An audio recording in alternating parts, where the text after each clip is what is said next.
Je vais vous parler d'un syndrome qui nécessite d'avoir en tête un peu d'anatomie fonctionnelle. Vous avez vraiment besoin d'avoir des bases d'anatomie fonctionnelle cette année pour pouvoir ensuite réfléchir en vous dégageant la mémoire du par cœur et en ayant simplement des réflexes de raisonnement. Et pour ça, vous devez connaître le trajet d'un certain nombre de grandes voies qui vous permettront de vous repérer dans la sémiologie.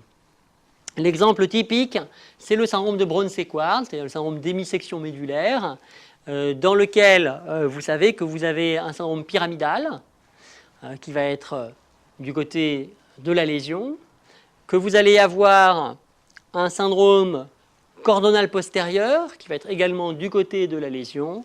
et un syndrome spinothalamique, c'est-à-dire une atteinte de la sensibilité thermique et douloureuse, qui va être controlatéral à la lésion.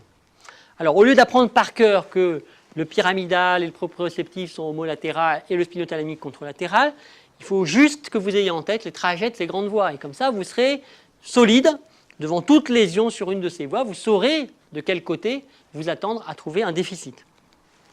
Le faisceau pyramidal, je vous le répète, il part du cortex, il descend dans la substance blanche hémisphérique, il passe par le bras postérieur de la capsule interne, il descend dans le tronc cérébral, il croise au niveau de la partie basse du bulbe, c'est la décussation bulbaire, et il va innerver les motoneurones au niveau de la corde antérieure de la moelle. Autrement dit,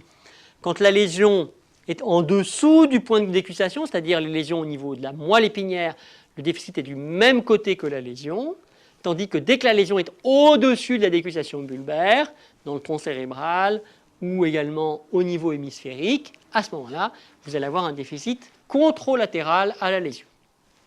Pour ce qui est maintenant de la voie proprioceptive, du syndrome cordonal postérieur, ce sont donc les grosses fibres myélinisées des nerfs, vous savez,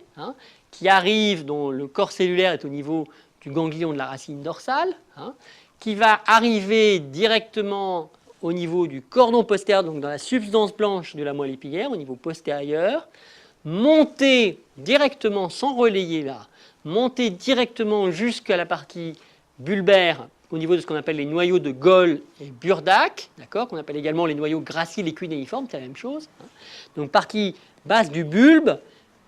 là il y a un relais avec un deuxième neurone qui croise la ligne médiane au niveau de la partie basse du bulbe, comme pour le faisceau pyramidal, qui monte de façon très médiane, ce qu'on appelle le ruban de Rey médian, donc au niveau du tronc cérébral, et puis qui va aller jusqu'au thalamus, et du thalamus jusqu'au cortex sensitif. La même chose, puisque le point de croisement se situe au niveau bulbaire,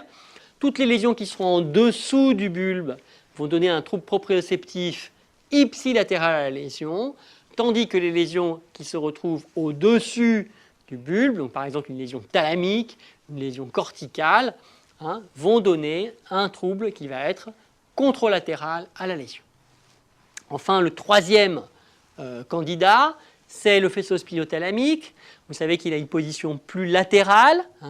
qu'il va venir, lui, donc ce sont des fibres qui arrivent dans la moelle épinière, dont le corps cellulaire est aussi dans le ganglion de la racine postérieure, mais là, le trajet est très différent. Au lieu de monter directement dans le cordon postérieur comme la voie proprioceptive, la voie spinothalamique croise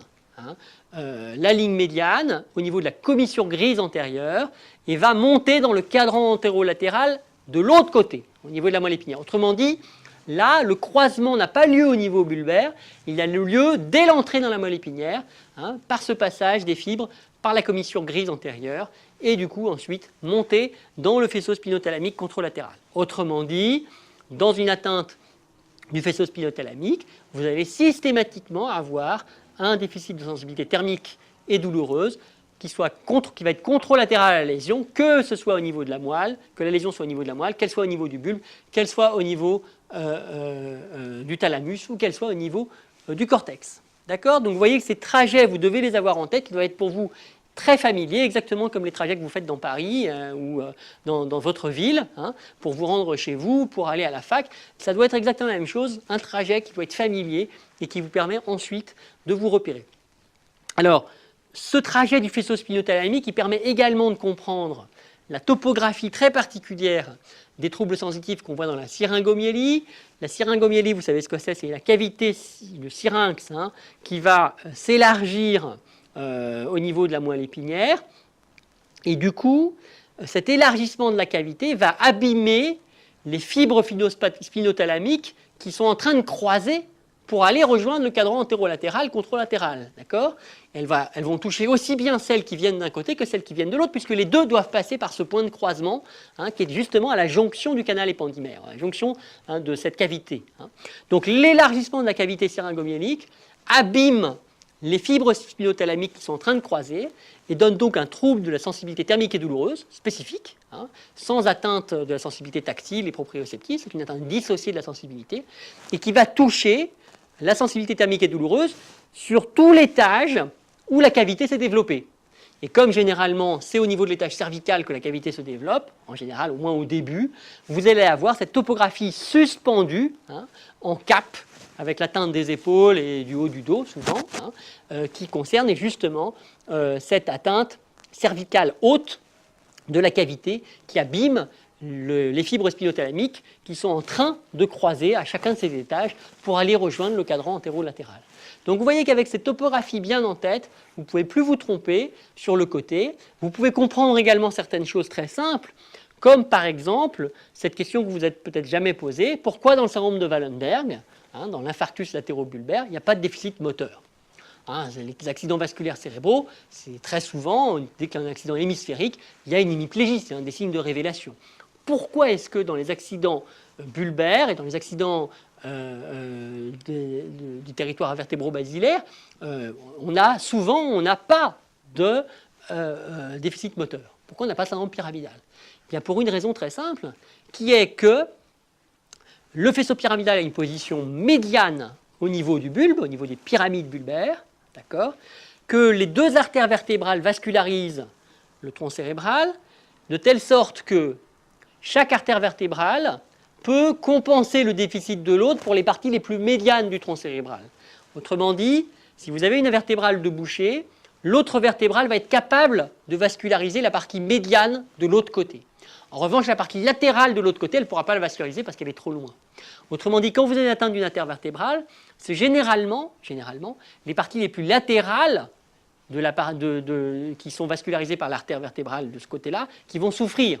Autrement dit, vous avez des infarctus qui ont souvent une position latérale dans le bulbe, d'où le classique syndrome de Wallenberg latérobulbaire, avec l'atteinte spinothalamique, puisque le faisceau spinothalamique est très latéral, l'atteinte du sympathique avec le syndrome de Kolb-Bernard-Horner, parce que là encore, le sympathique est très latéral, le syndrome vestibulaire, le syndrome cérébelleux, l'atteinte des paires crâniennes, etc. Mais pas de faisceau pyramidal touché. Pas de paralysie motrice, parce que le faisceau pyramidal est très médian et qu'il va être suppléé, il va être vascularisé par l'autre vertébrale qui n'était pas touchée.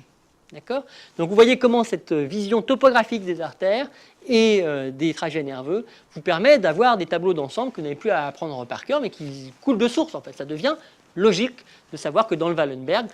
comme l'accident est très latéral et que le faisceau pyramidal il est très médian, il va être intact et que c'est plutôt le spinothalamique, les nerfs crâniens qui sont en position très latérale et le sympathique qui vont être touchés.